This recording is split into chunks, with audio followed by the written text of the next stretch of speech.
Quinton Crawford is a writer, author, teacher, and organisation leader with over 15 years of professional experience. And he's here with us now. How are you doing? I'm doing fine. It is evening where I am. Yeah. Nice. I'm assuming you're in Europe. Yep, I'm in the UK here, which is Okay. nice. The weather isn't too great at the moment, but it used to be good, maybe a week or two ago.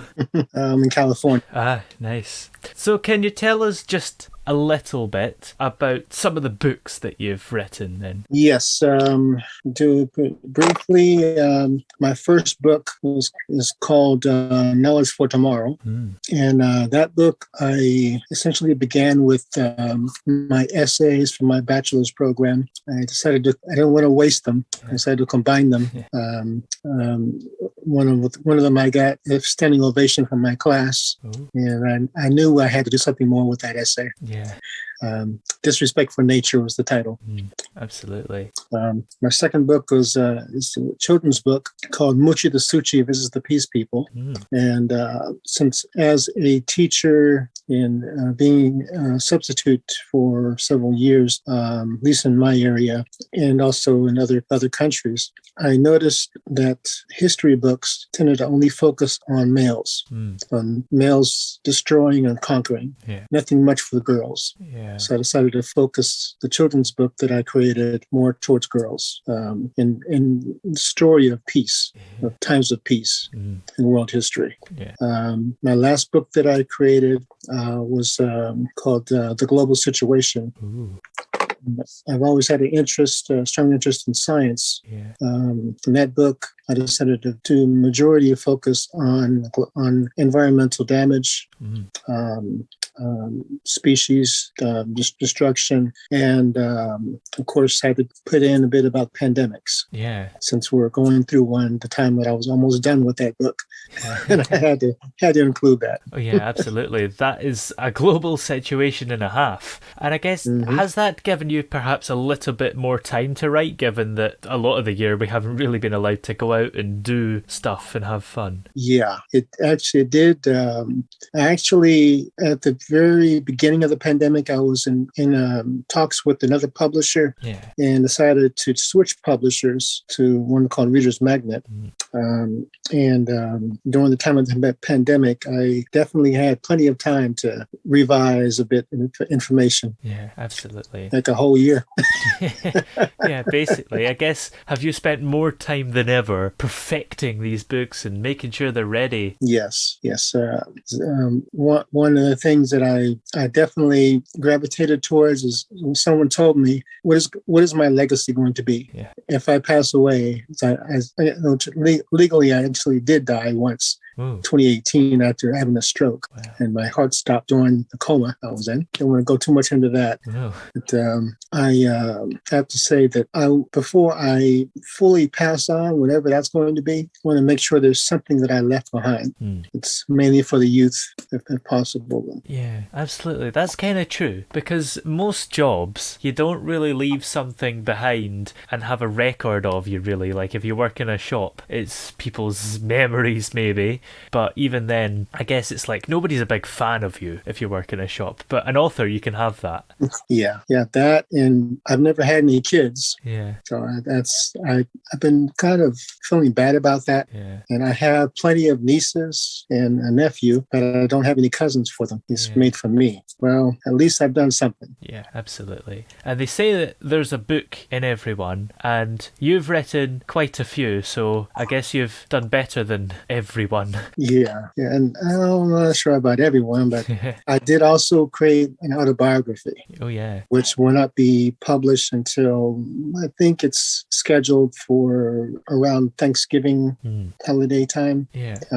Late November this year. I may reach out again for that. Oh, yeah, that would be good. And how does writing an autobiography, which is real, differ from writing a fictional book? Is it harder or maybe even easier? Actually, I think it was kind of equal because the the fictional book was the children's book, which is actually I had some historical truths in there. Yeah. Different historical figures from different countries, different parts of the world. The autobiography, I had to segment that in 10-year increments. Yeah. My first 10 years of my life, what I can remember, in the next 10 years, and the next 10, and so on. I'm just turned 50. Yeah. Just literally a few weeks ago. Wow. Yeah. I'm surprised that I made it this far. Yeah. But, well, at least I've kind of left something about that at that time, those times in my life. Yeah. Hopefully the stories of the things that I went through in my lifetime, at least so far, will be able to help somebody else. Yeah. And I guess because, as it's the same with most people, the first 10 years of your life you don't remember as well as the next 10 and so on. Have you had to perhaps rely a bit on maybe parents' accounts or, people that were alive and more conscious at that time rather than your own memory? I have a pretty good memory of different phases of my life. I decided to focus on, at least in the earlier parts of my life, on the major events that stuck with me. Yeah. Serious nightmares, which really shook me quite a bit. I remember, I don't know if you've ever seen the movie It. Oh, yeah. Before. Yeah. Well, my father decided to show me the movie when I was really, really young. Wow. And since then, I've been terrified of clowns. My parents also took me to see the movie. It was called, there was two other scary movies that they took me to. I think The Omen. Yeah, really good choice, my parents there. Yeah. And there was one where there were some aliens that came to Earth. I forgot the name of that movie. I remember that the spaceship went over a mountain of some type in a desert. And my dream was somewhat similar to that. But I put it in the book. I don't want to ruin that whole story.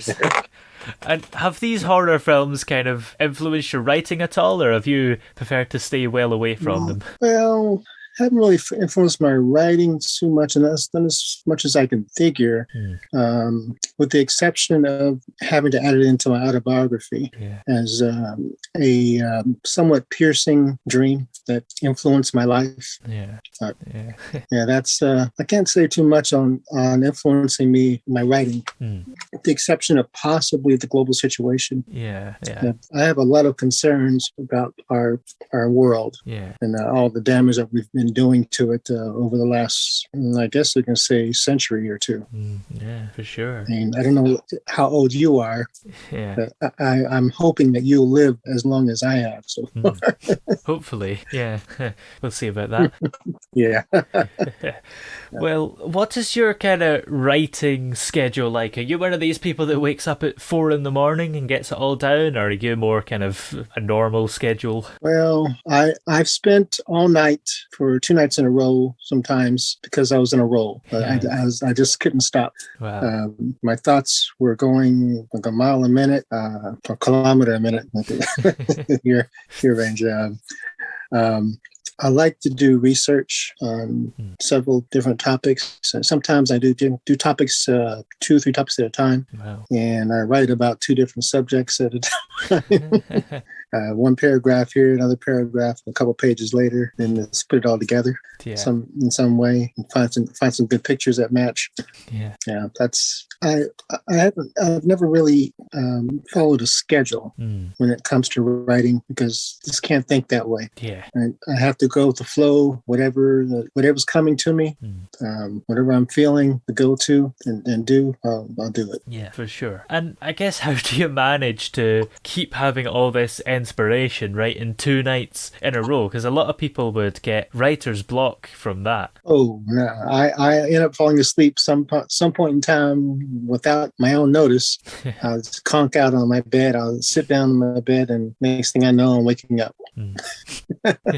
Were you writing and then it just suddenly stops and that's when you fell asleep, or the writing gets more and more lazy, or do you kind of type it up maybe? I just kind of fade out in some way. I just end up standing up and walking over to my bed. It's all in the same room, a computer and all this in my own bedroom. And I just stand up, walk over to my bed and sit down, turn the TV on, and bam, I'm out.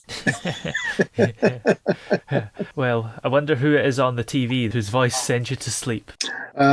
Sometimes I'm watching CNN. I like what's going on CNN sometimes. Or I just change the channel to something else, and that happens to take me out. Yeah, absolutely. So, other than your autobiography, do you have plans for any future books that you're thinking of writing and releasing? Yes. My first book, Knowledge for Tomorrow, was published back in 2005. Wow. And I think it's time to do an update to that book. I've been thinking about it, but haven't really sat down on it and started really working on it. Yeah. I do have the first chapter completed, and I'm focused on education, just improvements that I think I believe I've seen that need to happen from kindergarten all the way to high school. Yeah. I believe that there's room for improvement, not just here in this country, but in several others. I believe I did modify that first chapter to include several other countries, I think including yours. There's things that I noticed that seem to be missing that could definitely be improved for the future of those kids, wherever they go to in the future. Yeah. And also another book. Well, I was thinking about creating another book mainly for boys towards becoming men, because there's a little confusion that I see in what we as men develop into from what we learn as boys. How to treat our respective mates.